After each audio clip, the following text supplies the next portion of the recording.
সকলকে আবারও স্বাগত জানাই আমার ইউটিউব চ্যানেল স্টাডি উইথ আকাশে। আজকের ক্লাসে আমরা তোমরা যারা আরআরবি জেইর সিবিটি 2 এক্সাম দিয়েছো তোমাদের এক্সপেক্টেড কাট অফ কত হতে পারে সেই বিষয়ে আলোচনা করার চেষ্টা করব। তার সাথে তোমাদের একটা অ্যাপ্রক্সিমেট ডেট বলবো যে তোমাদের রেজাল্ট কোন মাস নাগাদ বেরোতে পারে। কিন্তু ভিডিও শুরু করার আগে তোমরা যদি আমার চ্যানেল নতুন হও অবশ্যই আমার চ্যানেলটিকে সাবস্ক্রাইব করে রেখো এবং ভিডিওটি ইনফরমেটিভ মনে হলে অবশ্যই ভিডিওটিতে একটু লাইক করে দিও। তো প্রথমে চলে যাব তোমাদের কাট অফ। দেখো তোমরা যারা ইউআর ক্যান্ডিডেট আছো তোমার যদি নাম্বার 90 থেকে 95 মার্কস মতো থাকে তোমরা সেফ আছো।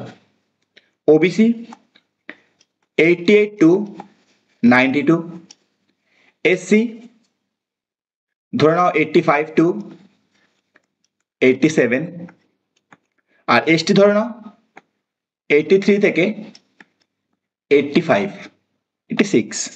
ঠিক আছে, তোমাদের যদি নাম্বার এর মধ্যে থাকে তোমরা অবশ্যই সেফ আছো। আর একটা কথা বলে দিই, এই যে কাট অফটা আমি তোমাদের বললাম এটা কিন্তু সম্পূর্ণ আমার নিজস্ব অ্যানালাইসিস, কারণ কাট অফ প্রেডিক্ট করা খুবই টাফ, কিন্তু আমার এক্সপিরিয়েন্স থেকে আমি এটা আন্দাজ করতে পারি যে এর মধ্যে তোমাদের কাট অফ যেতে পারে।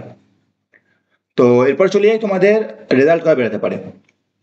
তো দেখো রেলওয়ে যে গতিতে এগোচ্ছে এবং অনেক পরীক্ষায় তারা এখন কন্ডাক্ট করাবে এবং নতুন রিক্রুটমেন্টও আসবে, তো সেই হিসাবে মনে হচ্ছে যে তোমাদের জুলাই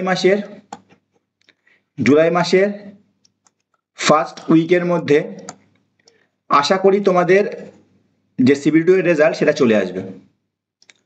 ঠিক আছে, এই ভিডিওটা খুব সংক্ষেপে ছিল তোমাদের আপডেট দেওয়ার জন্য। ঠিক আছে, তো তোমাদের ভিডিওটা পছন্দ হলে ভিডিওটাকে লাইক করে দিও আর চ্যানেলটা সাবস্ক্রাইব করে দিও। তো দেখা হবে পরের ভিডিওতে, ধন্যবাদ।